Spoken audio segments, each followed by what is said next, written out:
Mr. Onyia, President of American Military Veterans of Igbo Descent, have it. I'm here today with rising sons and ambassadors for self-determination.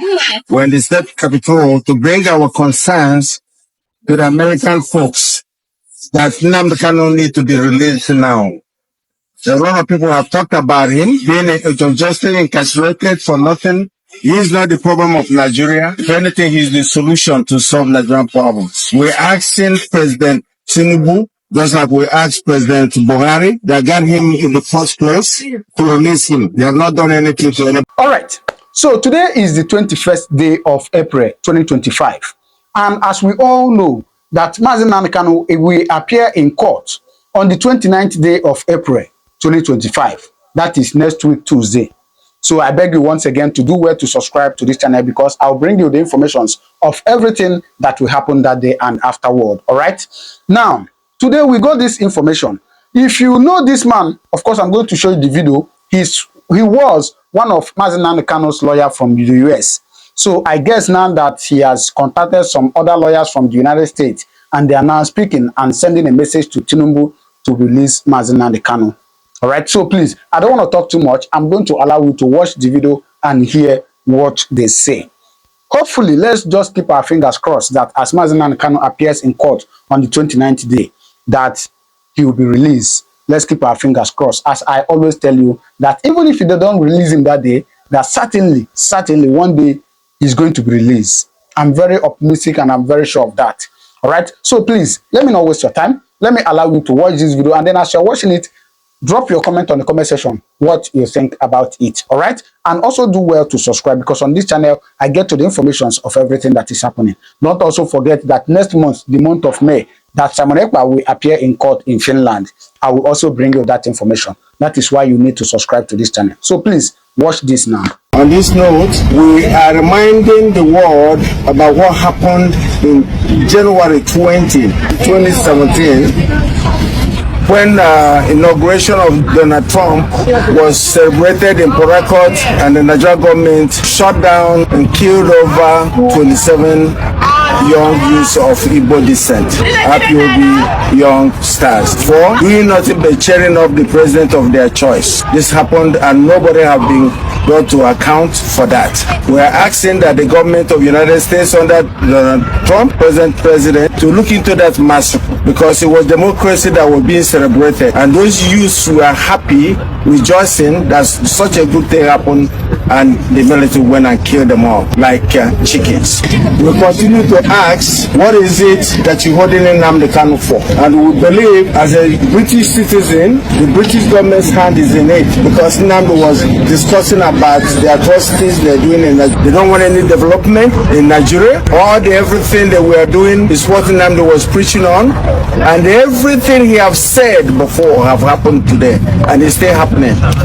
The jihadis coming in to work for the British government and to be killing people, the Fulani herdsmen, the terrorists, and that's what they are, killing people, trying to displace indigenous people, trying to take their lands from them, land grabbing. We want the world to look into it, more especially the United States government. For one thing, if nothing is done, once these jihadis get hold of the southeast, the Christians that they're trying to exterminate, they will have hold of the sweet crew. And once that happens, the next thing will be to challenge the United States and even the Britain that is encouraging them to do their bad deeds. So, Father, I've heard that a Nigerian government official, the Inspector General of the DSS, Department of State Services, has said, Nigerians, defend yourselves from the terrorists and the bandits, end quote. So, Father, as a minister of God, do you support self-defense, especially where it may lead to the killing of your assailant? Thank you very much, sir, for the question. And if you don't mind, let me begin by thanking you and your colleagues who have been working with us tirelessly to bring to the awareness of the world the level of injustice that is going on in Nigeria. It's getting too much. And at some point, somebody somewhere has to stand up and say, enough is enough. Now, coming to your question, yes, the Director General of DSS, who in American context we might equate to the Director of Homeland Security, is a special government official in Nigeria who is privy to top secret intelligence actually. For him to step forward and publicly told Nigerians, arm and defend yourselves, tells me a couple of things. One, Nigeria is either becoming a failed state or is already a failed state. Why? Because he said that they don't have enough government manpower to defend you. The military, the police, the DSS, that they don't have enough power to defend their citizens. What is the primary responsibility of any government, democratic government? To defend the lives and property of the people.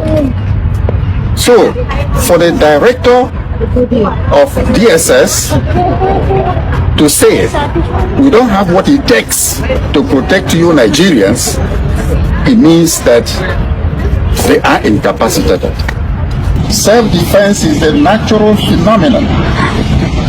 If I were to beat you now, you will play unconsciously in defense of yourself. So self-defense is a natural phenomenon. But in the context of the DSS, honestly, I wasn't expecting that we shall come to that level at which the common people are required to arm themselves and defend themselves. But guess what? It has happened. In other words, what it means is you're on your own. If anything happens to you, you have yourself to blame. Now, because self-defense is a natural phenomenon, I have never read about any law, moral law, Christian law, civil law, natural law that is against self-defense. None whatsoever. But you know what? Where you have a good government, you take it for granted that you are protected. And so it's not even a question of whether I support it or not, or whether it is legal or not. And then for the government to say, defend yourself. Now, we are taking self-defense to a higher level. The level of you have to do everything possible to protect your life. Your life is the most precious gift God has given you. Very, very precious. God has given us a precious life to take care of, and we should guard it judiciously. But what is happening in Nigeria is that a group of bandits, terrorists, have taken it upon themselves to be massacring people at will. They carry arms all over the place, unchecked, unhindered.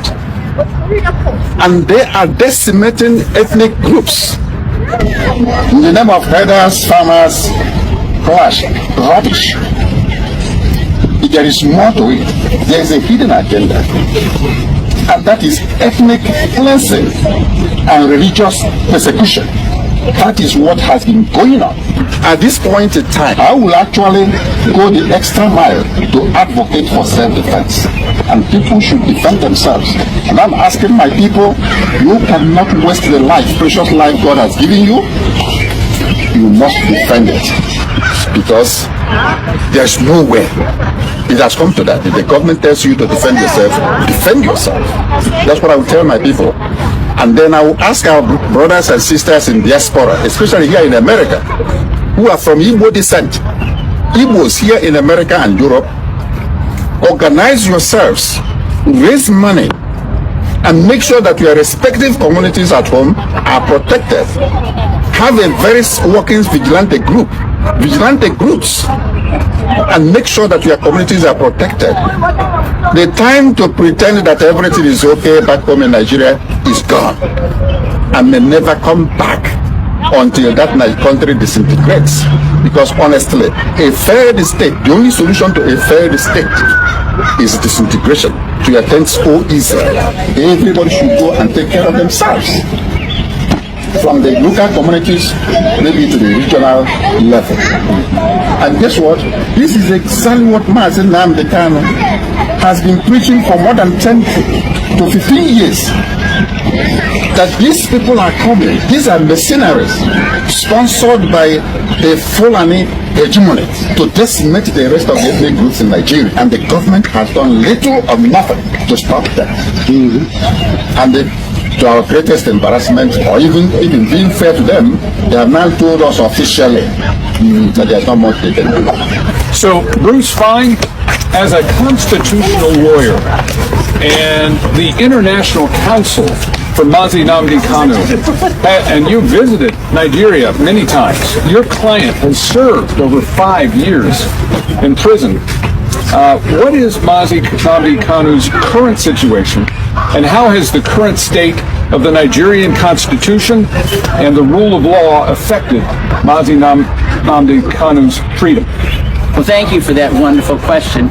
We're really gathered here today to pay homage to Nnamdi Kanu and his unsurpassed courage that has given the Biafrans hope, which is what sustains the people and moving forward towards justice.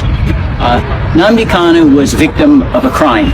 Crime perpetrator was the nation of Nigeria. In 2021, he was kidnapped and tortured in Kenya. He was then returned to Nigeria, where he's been denied a trial for now over 4 years.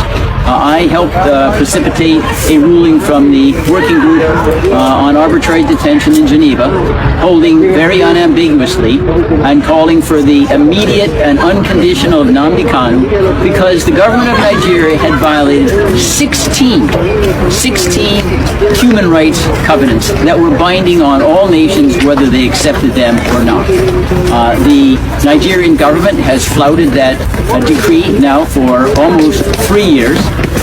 Nnamdi Kanu remains in isolation. Again, he's never ever been given an opportunity for a trial. There are repeated adjournments because there is no evidence. I've examined the indictments. They're really quite hollow. They don't have any specificity of what Nnamdi Kanu did that caused any kind of violence or harm. And at present, there still is no scheduled trial date. It's a continuing criminal violation by the Nigerian government. The great irony is that the real case should be Nnamdi Kanu versus the government of Nigeria, which should be in the defendant's chair. One of the things that's very astonishing is that for hundreds of years of Anglo-American jurisprudence, there's a motto: crime should not pay. The Nigerian government is trying to make their crime against Nnamdi Kanu pay, which is intolerable. Bruce, what can be done for the government of Nigeria to help free Nnamdi Kanu? Well, there are several precedents.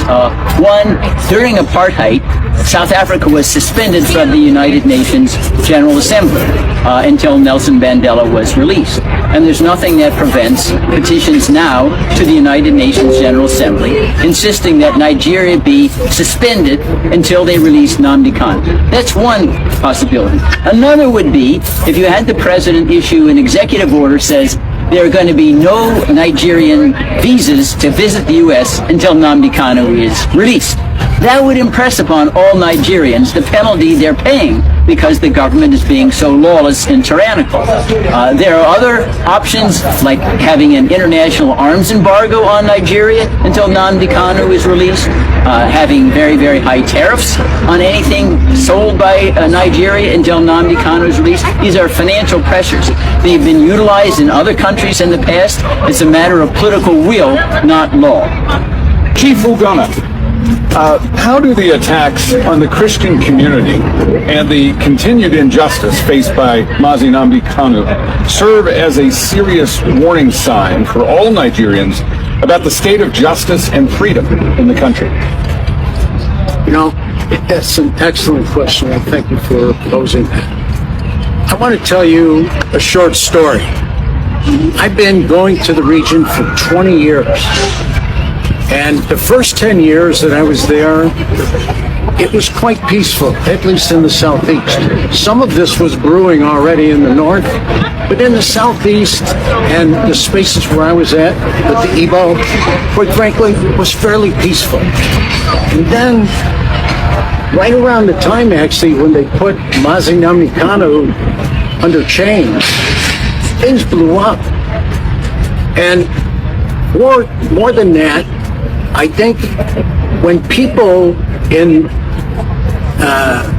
the villages and the boroughs of Southeast Nigeria look at this, they see, wow, if they can do that to somebody like Nnamdi Kanu, who is quite an individual, what could they do to me? What can they do to the individual citizens? It's just gone wrong. I'm telling you, and I've told the State Department here before, not from this current administration, but the previous one, that if in fact, if we don't do something about this, that place is going to implode, and we're going to end up with a pile of people coming over who will immigrate just to get out of the place. That's what's going to happen. I think the other thing that lines up where the people, the situations that they're living in, many of them are Christians. We've said before, 90% plus are Christian. Those who are Christian are experiencing the same kind of attack. There's a group in Southeast Nigeria called Inner Society, and they're a data crunching kind of group. And they've also got a very nice legal angle where they triangulate on everything to make sure that what they print is real. And they printed a statistic where they said just recently that for a period of 9 years, there were more than 30,000, mostly Christians, either killed or extremely violated. And even since they printed that, another 9,000 have been added to the list. So you're talking about 40,000 people. When we had our 9/11 here in the U.S., it wasn't anywhere near 40,000. Look at the reaction we had. 40,000 people being killed or violated should draw an unbelievable personal explosion. I think one of the things that people need to do, citizens, whoever is a citizen in Nigeria listening to this broadcast, need to really think this way. I used to work for a guy who said, you know what, now that we've had all this discussion, that's all wonderful, but tomorrow morning when you wake up, what are you going to do? What are you going to do? And the point is, you need to be able to answer that question. And for me, it comes down to three things. The first is you need to understand what's going on. What's going on in your village? Who are those strangers out in the bush? Who are they? What are they doing? You need to understand what's happening to you. You can't wait for somebody to tell you. Nobody's going to tell you. When DSS has already said, you know what? You better take care of yourself. Actually, I don't know if they really want to give us any good advice, but that's good advice. We need to take care of us. You need to get up and understand what's going on. The second thing you need to do is you need to have a plan. You need to start to think about, what am I going to do tomorrow morning? What's the plan?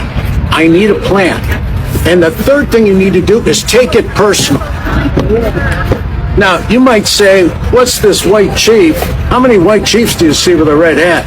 Not too many. What's he doing? I want to tell you what I'm doing, okay? What's important to me? When it comes to understanding what's going on, we are all about, I spent 20 years understanding what's going on. And some people even pin the label on me, not Big A, but Big I for Igbo. They said, boy, he knows a lot about the Igbo, that guy. Because I've spent 365 days on ground. And in so doing, I learned what's really critical to the Igbo, to the ethnicity, to the ancestral Igbo. What's important to that person? Why are they the way they are? So I did that. I started to understand by working with the people around, standing here and many others. I've learned all the ins and outs of what's driving, what's the history. What did the British do? How did they fumble the ball so badly when they set this place up? How did that happen? And so I've learned about that. So I know what's going on. The second thing is I've got a plan. One thing I learned from my dad, and God rest his soul, my dad was a Marine Corps staff sergeant. And so you can imagine, as a young boy, I was on the run. My dad, he said, son, you're either going to be part of the problem or you're going to be part of the solution. And you know what? I've chosen, I think wisely, to be part of the solution. Part of the solution is critical. And you know what? You as citizens need to be part of the solution. And you need to come up with it yourself. You know what? Just like DSS, they're not going to tell us what to do. Nobody's going to tell you what to do. You need to figure it out for yourself and then do it. And then the third thing is take it personal. Now, what have I been doing? You can tell just by the way I am. I take things personal. And when I come to this place behind me, and I spend a lot of time at the State Department as well, and as a group with Avid. Avid's a great organization.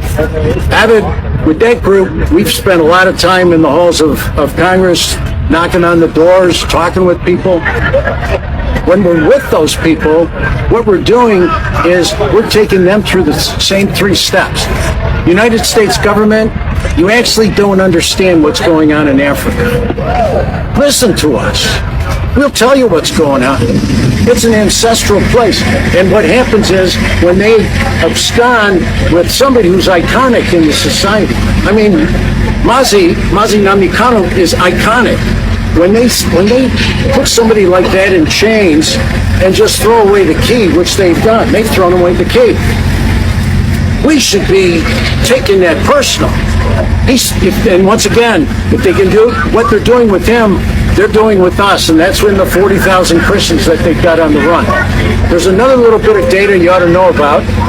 You know, all the people, and I bet there's hardly anybody in the region who hasn't been personally touched by a disappearance.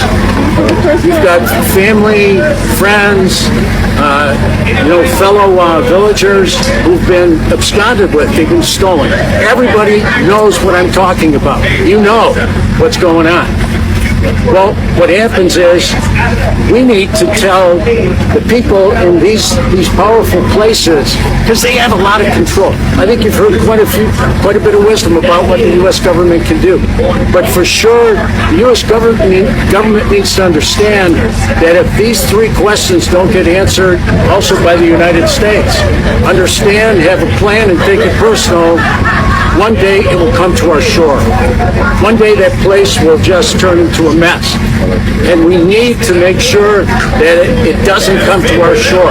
Evans, a lot has been said about what is wrong in Nigeria, especially the illegal detention of Nnamdi Kanu. What are your thoughts?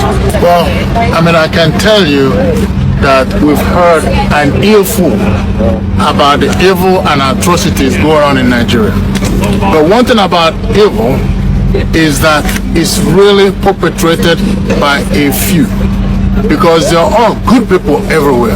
There's good people in the north, there's good people in the south, but few bad apples that happens to galvanize the masses to commit evil against their own citizens. I'm telling you that evil may live for a while or may even live for a long time, but evil will never live forever, because every evil has an expiration date. It always does. So I'm telling you that the time of massacre of Christians in the north and south has expired. Right? Expired. Expired. The genocide against the Igbos has also expired. And the incarceration of Nnamdi Kanu, the Mandela of our era, the Mandela of Nigeria, his incarceration has now expired. You've heard me describe Nigeria as a dark nation. And the only thing that can overtake darkness is light. So I'm asking the Congress of the United States to be the light and enact the laws that will stop what's going on in Nigeria. Beginning with designating the nation as a country of particular concern. I'm also asking those in diaspora, like myself, to wake up and do something to help your citizens back home. We can always do something individually, but we can do much more collectively. All right, so you have seen it.